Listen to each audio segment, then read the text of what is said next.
تمہاری زندگی میں آنے والا ہر ایک طوفان، ہر ایک امتحان تمہارے لیے بہتری کے معجزے لاتا ہے۔ اللہ تمہارے ساتھ ہے اور وہ ہمیشہ تمہارے ساتھ رہے گا۔ وسیلے وہاں سے نہیں بن سکے جہاں سے تم نے سوچ رکھا تھا، تو یقین رکھو وسیلے اب وہاں سے بنیں گے جہاں سے کوئی بھی تصور نہیں کر سکتا۔ امید نہ چھوڑنا کہ تمہارا وہی اللہ ہے جو ہاجرہ کا تھا۔ اس نے ہاجرہ کو پیاسا نہیں رکھا، وہ تمہاری التجا بھی رد نہیں کرے گا۔ تو پھر نا امید مت ہو۔ سنو، وہ تمہیں بے حساب دینے کے لیے آزما رہا ہے۔ وہ تم سے اتنی محبت کرتا ہے کہ اگر تمہیں اس کی مقدار معلوم ہو جائے تو تمہارا جوڑ علیحدہ ہو جائے اس احساس محبت سے۔ بس تم ایک کام کر لو کہ راضی ہو جاؤ اس کے فیصلوں پر، اس کی مصلحتوں پر، جھک جاؤ اس کی رضا کے آگے، کیونکہ جو جھک نہ سکا وہ پا نہ سکا۔ وہ تمہیں تم سے گزار کر ہی خود تک لاتا ہے، اور جب تم اس تک پہنچ جاتے ہو تو وہ تمہارے لیے انہی دعاؤں کو وسیلہ بنا دیتا ہے جن کی قبولیت کا تمہیں گما بھی نہیں ہوتا۔ وہ جسے چن لیتا ہے اسے پاک کر دیتا ہے۔ کس چیز سے پاک؟ کبھی سوچا ہے؟ وہ پاک کر دیتا ہے اپنے سوا ہر اس شے سے جو تمہارے اور اس کے درمیان حائل ہوں۔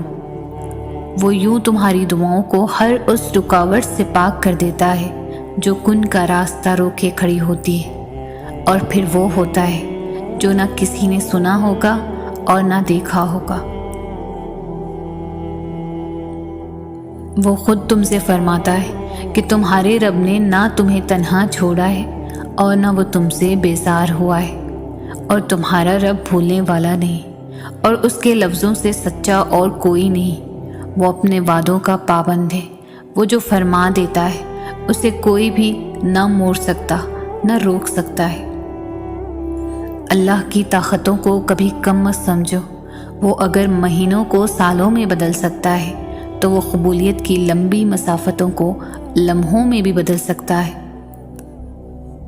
اللہ بڑے حیرت انگیز طریقوں سے کام کرتا ہے جنہیں تم کبھی نہیں سمجھ سکتے۔ تو بس اتنا یقین رکھو کہ جسے تم اپنا اختتام سمجھ رہے ہو اسے وہ ایک حکم سے تمہارا آغاز بنا سکتا ہے۔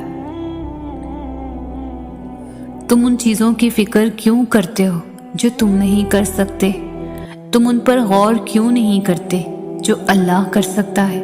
بتاؤ پھر، ہے کچھ ایسا جو وہ نہیں کر سکتا؟ اللہ قبولیت کی منزلوں سے پہلے تمہیں انتظار سے گزارتا ہے۔ وہ آزمائش اسی کو دیتا ہے جسے وہ انعام کے لیے چن لیتا ہے۔ تمہاری مشکلات چاہے آسمان جتنی بڑی ہی کیوں نہ ہو، اگر تمہارا یقین اللہ ہے تو کوئی تمہیں ہرا نہیں سکتا۔ وہ اگر درد ایسا دیتا ہے کہ ساری رات آنکھ نہ لگ سکے تو وہ سویرا بھی ایسا دیتا ہے جو ان آنکھوں کو ٹھنڈا کر دے۔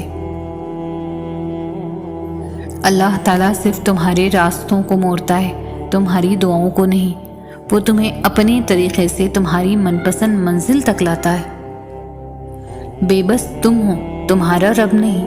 محتاج تم ہو، تمہارا رب نہیں۔ ناممکن تمہارے لیے ہے، تمہارے رب کے لیے نہیں۔ اللہ تعالیٰ تو فرماتا ہے تم مجھے پکارو، میں تمہاری پکار کا جواب دوں گا، اور پھر وہ یہ بھی فرماتا ہے یقیناً اللہ کبھی اپنا وعدہ نہیں توڑتا۔ جب تم درد کی حالت میں اللہ کو پکارتے ہو تو تمہاری آواز ان 7 آسمانوں میں تب تک گونجتی رہتی ہے جب تک کن نہیں فرما دیا جاتا۔ اللہ تعالیٰ فرماتا ہے میں بہتری سے پہلے دیر کرتا ہوں اور میں انہی کو آزماتا ہوں جنہیں میں پسند کرتا ہوں۔ تمہاری سوچ تمہارا مقدر ہے، تم جیسا سوچو گے اللہ کو بالکل ویسا ہی پاؤ گے۔ جیسے درد آنکھ میں ہوتا ہے منظر میں نہیں، بالکل ویسے ہی جس سکون کو تم دوسروں میں تلاش کرتے ہو وہ صرف تم میں ہے۔ تمہارا صبر تمہیں ان مقامات تک پہنچا سکتا ہے جس کا تم گما بھی نہیں کر سکتے، اور اس کے لیے تمہارا یہ جاننا ضروری نہیں کہ آگے کیا ہوگا یا کیسے ہوگا۔ یہ کام تم اللہ پر چھوڑ دو، تمہارا کام بس یقین رکھنا ہے، ممکن سے لے کر ناممکن تک، حاصل سے لے کر لا حاصل تک۔ روشنی اور معجزے تم میں چھپے ہوتے ہیں اور انہیں تم نے خود ہی ڈھونڈنا ہوتا ہے۔ اس دنیا میں حاصل لا حاصل کچھ ہے ہی نہیں۔ اوپر والی ذات جب تک آپ کا ساتھ نہیں دیتی تب تک آپ بے بس، لاچار، مجبور محسوس کرتے ہیں۔ اللہ چاہے تو آپ کو سب مل سکتا ہے، اگر وہ چاہے تو آپ کچھ نہیں کر سکتے۔ خود کو اللہ کے سپرد کر دے، پھر جو چیز آپ کو پسند ہے، جس وقت آپ کو چاہیے، آپ کی جھولی میں بغیر کہے ڈال دی جائے گی۔